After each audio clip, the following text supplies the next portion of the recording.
সুপ্রিয় বন্ধুরা, সবাইকে স্বাগতম। আজকে আমরা কথা বলবো পাওয়ার সূচকের একটা বিষয় নিয়ে। যেমন ১ এর উপরে পাওয়ার 0, ২ এর উপরে পাওয়ার 0, ৩ এর উপরে পাওয়ার 0, ৪ এর উপরে পাওয়ার 0 সবগুলোই 1 হচ্ছে। এবং কেন হচ্ছে সেটা ছোট্ট একটি আলোচনা করব। যারা এই বিষয়ে ভালো জানেন তারা বিষয়টি চাইলে স্কিপ করতে পারেন, আর যারা এই বিষয় সম্পর্কে জানেন না বা একটু বোঝার চেষ্টা করছেন তারা সাথে থাকুন, ভালো লাগবে। ভালো লাগলে চ্যানেলটি সাবস্ক্রাইব করবেন। তো প্রথমে আমি একটা সংখ্যা দিয়ে বোঝানোর চেষ্টা করি যে 3 পাওয়ার 4 equal to 3 into 3 into 3 into 3, এটা হবে 81। আচ্ছা, আমি যদি একটা পাওয়ার কমাই দিই তাহলে এটা হবে 27। আচ্ছা, এই 27টা কিভাবে আসলো? 81কে আমরা যদি 3 দিয়ে ভাগ করি তাহলে 27 আসবে। আচ্ছা, পাওয়ার যদি আমি আরেকটা কমাই দেই তাহলে 9 আসলো। এই 9টা কিভাবে আসলো? এই যে 27 যে আমাদের রেজাল্টটা লাস্ট, সেটাকে আবার 3 দিয়ে ভাগ করলেই 9 আসলো।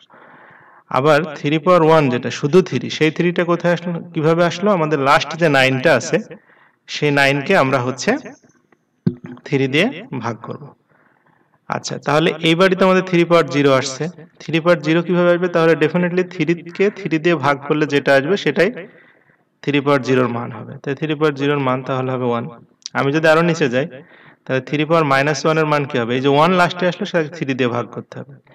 তাহলে 3 পাওয়ার -2 এর মানটা কি হবে? 3 পাওয়ার -2 এর মানটা হবে লাস্ট যেটা আসলো 1/3, সেটাকে আবার 3 দিয়ে ভাগ করতে হবে। এইভাবে এই প্যাটার্নে কিন্তু আগাচ্ছে আমাদের বিষয়টা।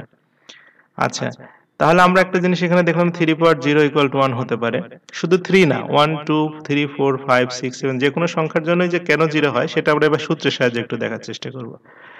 তাহলে আমরা একটা সূচকের একটা সূত্র জানতাম যে বেজ যদি সমান অবস্থায় ভাগ অবস্থায় থাকে তাহলে তাদের যে পাওয়ার থাকে সেটা বিয়োগ হবে, মানে x power a divided by x power b, এটা হবে হচ্ছে x power a minus b। তাহলে এখন a আর b যদি একই হয়, মানে x power a divided by x power a যদি হয়, তাহলে কি হবে? x power a minus a হবে। x power a minus a মানে 0 হবে, দুইটা কাটাকাটি হয়ে। আর বাম পাশে x power a divided by x power a, এই দুইটা কাটাকাটি করলে উপর নিচে যেহেতু একই আছে তাহলে এটার মান হবে 1। তার মানে x পাওয়ার 0 ইকুয়াল টু হচ্ছে 1।